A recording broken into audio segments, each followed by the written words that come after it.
Bonjour, nous sommes au terme de notre retraite virtuelle. C'est aujourd'hui, dimanche de Pâques. Je voudrais d'abord vous faire mes vœux, vous souhaiter une joyeuse Pâques. Et quand je fais ces vœux, je pense au texte de l'Écriture où il nous est dit que les apôtres étaient tout à la joie en voyant le Seigneur ressuscité. Et quand Jésus apparaît à ses apôtres, il leur dit: la paix soit avec vous. Mes souhaits en ce dimanche de Pâques, ce sont ces souhaits-là, la joie et la paix. La joie, pas n'importe quelle joie. Je voudrais que ma joie soit en vous et qu'elle soit parfaite, disait Jésus. Et aussi, je vous laisse la paix, non pas la manière du monde. Je vous laisse la paix, je vous donne ma paix. Voilà, quand je vous dis joyeuse Pâques, c'est cette joie, c'est cette paix que je vous souhaite. Aujourd'hui, dernière rencontre de notre retraite virtuelle, nous allons nous plonger dans le chapitre 28 de Saint Matthieu. Ce chapitre 28 comprend comme trois tableaux, si on peut dire.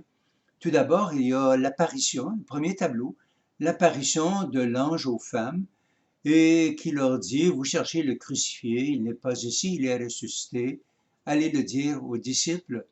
Et chemin faisant, elle rencontre Jésus ressuscité qui lui dit: allez trouver mes frères et dites-leur que je les précède en Galilée.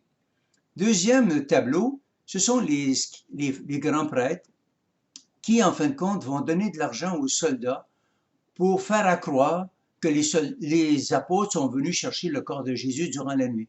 Les grands prêtres qui sont toujours dans le mensonge, dans la résistance à accueillir Jésus, accueillir son message, à l'accueillir lui maintenant, le ressuscité.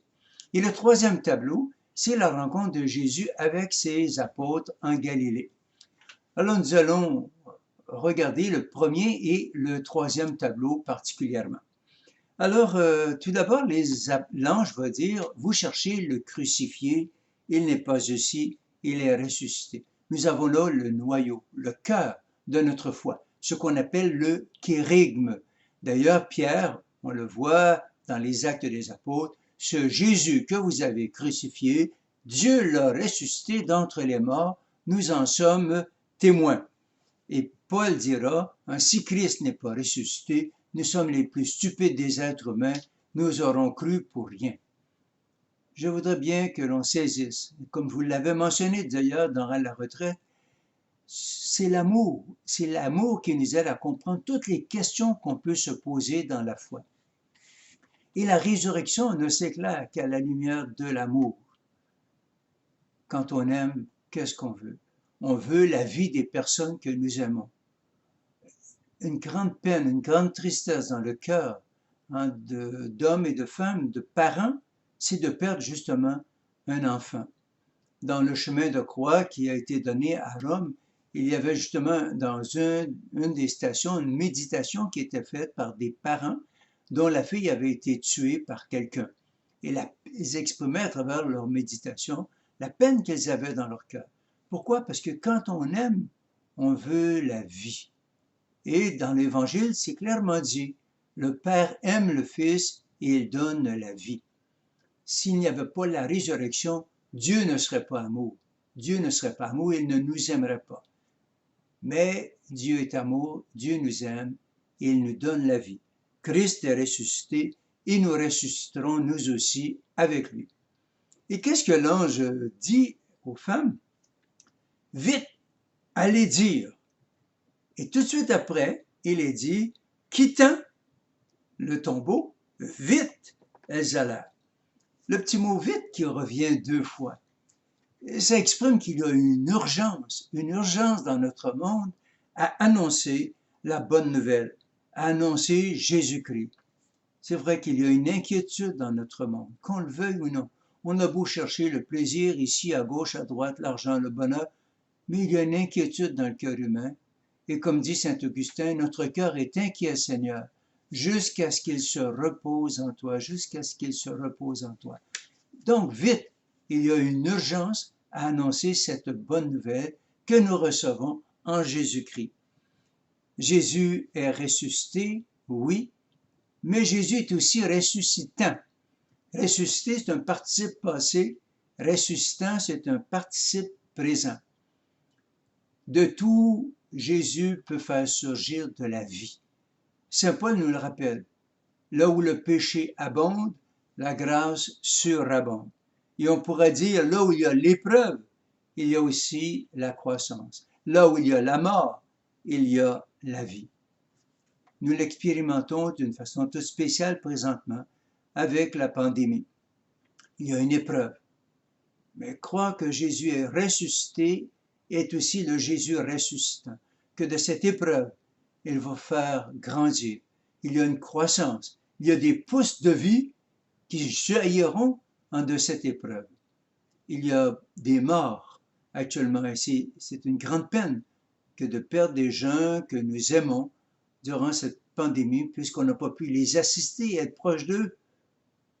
Eh bien, il y a une grande peine. Mais ayons au cœur que là où il y a la mort, surgit la vie. Pour ceux qui t'aiment, pour ceux qui croient en toi, Seigneur, dit la prière, la vie n'est pas détruite, elle est transformée. Jésus est ressuscité et il est ressuscitant. Et lorsque les femmes rencontrent Jésus, ou quand Jésus se manifeste, vient à leur rencontre, qu'est-ce que les femmes font? Elles vont étreindre les pieds de Jésus, puis elles vont se prosterner devant lui.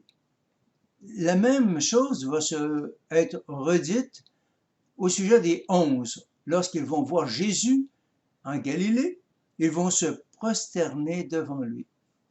C'est la prière que nous faisons habituellement tous les matins dans le Fils de l'Hôte lorsque nous prenons le psaume 94, où il est dit « Entrez, inclinez-vous, prosternez-vous, prosternez-vous, adorons le Seigneur qui nous a fait. » Se prosterner devant le crucifié ressuscité. Ceci, le fait de se prosterner, d'adorer Jésus, c'est de reconnaître que Jésus est plus qu'un homme, plus qu'un sage, plus qu'un prophète, plus qu'un fondateur de religion. Et si nous revoyons les chapitres 26 et 27, c'est intéressant de voir les noms qui sont accordés à Jésus. Jésus dira, voici que le Fils de l'homme va être livré aux mains des hommes.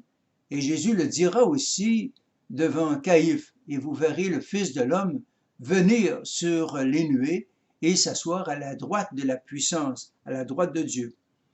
Il y a aussi les apôtres qui diront à Jésus, est-ce moi Seigneur? Jésus se présente comme le Maître. Il le rappelle, j'étais dans le temple à enseigner parmi vous. Les soldats, le centurion et les hommes qui gardent Jésus diront, vraiment cet homme était fils de Dieu. Et à la fin de l'évangile de Saint Matthieu, je suis l'Emmanuel, le Dieu avec vous, Dieu avec nous. Et là, donc on voit les femmes qui vont se prosterner devant Jésus, parce que tel est Jésus pour nous. Il est Dieu, il est l'Emmanuel, Dieu avec nous.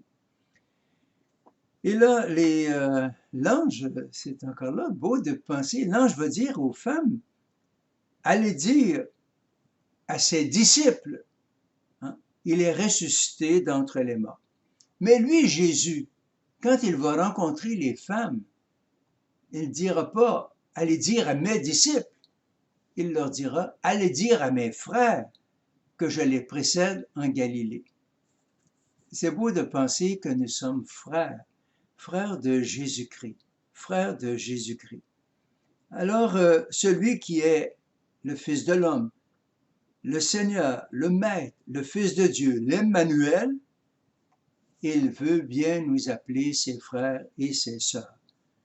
Il ne craint pas, dira la lettre aux Hébreux, il ne craint pas de nous appeler ses frères. Vous voyez combien la foi chrétienne donne une grande dignité à la personne humaine. Nous ne sommes pas n'importe qui. Nous ne sommes pas n'importe qui. Nous sommes frères et sœurs de Dieu, du Fils unique de Dieu. Nous sommes ses frères et ses sœurs. Il nous enrichit, comme dira saint Paul. Lui qui était un riche, il s'est fait pauvre afin de nous enrichir par sa pauvreté. Il y a une divinisation de la personne humaine par le Fils unique de Dieu. Quelle est grande notre dignité. Nous sommes ses frères, nous sommes ses sœurs. Il est le frère aimé d'une multitude. Thérèse d'Enfant Jésus, elle, quand elle parle de Jésus dans une de ses poésies, elle parlera de lui, divin petit frère, divin petit frère. Bon, frère aîné ou divin petit frère, ce qui importe ici, c'est cette proximité de Dieu avec chacune d'entre nous.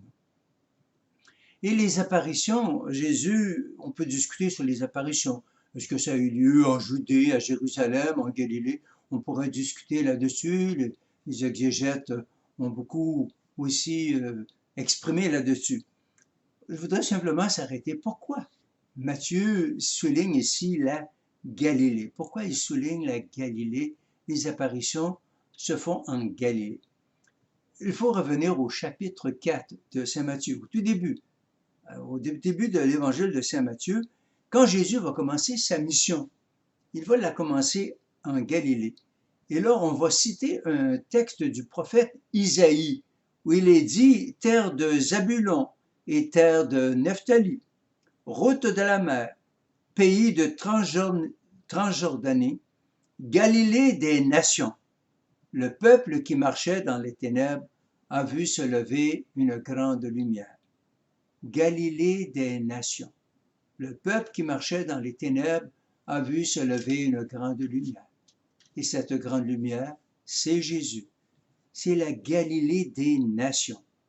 Pourquoi qu'on appelle, Isaïe appelait ainsi la Galilée des nations? C'est parce que la Galilée a connu beaucoup d'invasions. Et donc, il y a eu un mélange des populations. Il y a une présence de nombreux païens dans cette région. Et aussi, c'est que la Galilée était considérée très peu considérée par certains juifs de Jérusalem. On retrouve ça dans l'Évangile en particulier, lorsqu'il y a une discussion entre les pharisiens et donc Nicodème qui va parler à ce moment-là en posant la question, est-ce que notre loi permet de mettre quelqu'un à mort sans l'avoir entendu? Et là, on va dire, es-tu de Galilée, toi aussi? Quelque chose de négatif, de péjoratif. Et même la servante qui dira à Pierre, hein, tu étais avec Jésus, le Galiléen. Vous voyez? Donc la Galilée, donc un mélange de nations, des peuples païens là-dedans, et puis peu considérés. Jésus se donne à être rencontré dans la Galilée des nations. Et notre monde d'aujourd'hui est une Galilée des nations. Il y a un mélange de cultures, de valeurs, de langues, etc. Il y a des peuples nombreux qui ne connaissent pas Jésus-Christ. Il y a aussi de nombreuses populations qui sont peu considérées, hein, qui sont même exploitées et vivant dans la misère. Jésus dit à ses apôtres, il nous dit, de toutes les nations, faites des disciples. De toutes les nations, faites des disciples. C'est la mission universelle qui est donnée à l'Église. L'Église, et j'aime bien l'expression, bien que parfois on en réduise le sens, l'Église, elle est catholique. Et quand on dit catholique, ça veut dire universel. L'Église est appelée à annoncer Jésus-Christ à tous les hommes et à tout l'homme, à toute personne et à la personne tout entière. Nous avons cette mission d'annoncer Jésus-Christ. Maintenant, cette mission, et nous sommes dans un monde d'évangélisation. Nous avons, et la terre de mission n'est pas loin, elle est tout près de chez nous, elle est dans nos familles, dans notre voisinage, dans nos milieux de travail. La Galilée des nations est à notre porte. Eh bien, cette mission que nous avons d'annoncer Jésus, eh bien, cette mission, nous ne la faisons pas seuls. Jésus dit bien, je suis avec vous tous les jours jusqu'à la fin du monde. Je suis avec vous. Il est l'Emmanuel, Dieu avec nous. Au début de la retraite, je vous disais, je veux parler à vos oreilles. Un autre parlera à votre cœur. C'est l'Esprit Saint. C'est l'Esprit Saint. avoir cette assurance que Dieu est à l'œuvre. Dans ce que nous disons, dans ce que nous faisons, ne jamais croire que nous sommes seuls. Dieu est à l'œuvre. Et à travers la retraite virtuelle que j'ai donnée, où il n'y a pas ce contact immédiat, direct, eh bien, moi aussi, je suis appelé à avoir confiance que l'Emmanuel, Dieu est avec vous, dans votre maison, dans votre chambre, dans votre milieu. Dieu est avec vous et il est à l'œuvre. Il fera porter plus loin ce que vous aurez entendu dans cette retraite virtuelle. Et là, il y a une formule, de toutes les nations, faites des disciples, baptisez-les au nom du Père et du Fils et du Saint-Esprit. Je ne veux pas m'arrêter davantage sur cette vérité fondamentale de notre foi, mais c'est une vérité qui me parle beaucoup et de plus en plus. Dieu est Père, Fils et Esprit. En Dieu, il y a relation. En Dieu, il y a communion. Pourquoi? Parce que notre Dieu est amour. Nous vivons un temps de pandémie, il y a un confinement que nous vivons, puis en même temps, que de communion, que de gestes de solidarité qui sont posés un peu partout. Que c'est beau, que c'est beau.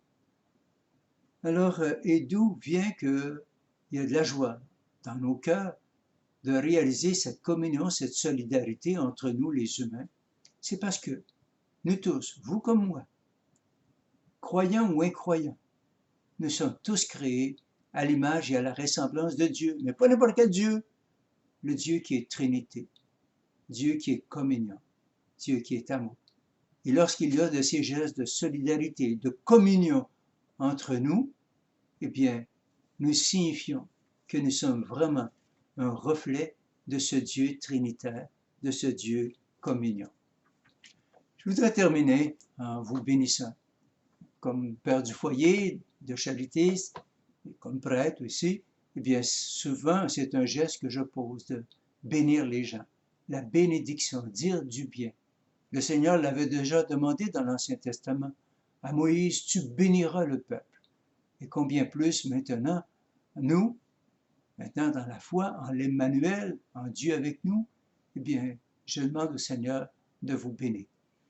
Là où vous êtes, ce que vous vivez, ce que vous portez dans votre cœur, les choix, les interrogations, les doutes, tout ce que vous êtes, je demande au Seigneur de vous bénir, de venir poser sa main sur toute votre être, toute votre personne, qu'il vienne vous pacifier, vous donner de goûter sa joie. Oui, Seigneur Jésus, toi qui es vivant, qui es ressuscité, et tu es là au milieu de nous, là où nous sommes, tu es présent. Et non seulement tu es présent avec nous, mais tu es présent en nous, avec le Père et avec le Saint-Esprit. Et par ta présence trinitaire, ta présence d'amour, ta présence de communion, tu nous appelles sans cesse à l'amour, à la communion avec nos frères et sœurs. En ce jour de Pâques, pose ta main sur chacune d'entre nous. Toi qui nous vois avec ce regard d'amour, eh bien, Seigneur, fais descendre dans le cœur de mes frères et sœurs ta joie, ta paix. Oui, que le Seigneur vous bénisse et vous garde, vous, tous les vôtres, le Père, le Fils et le Saint-Esprit. Amen.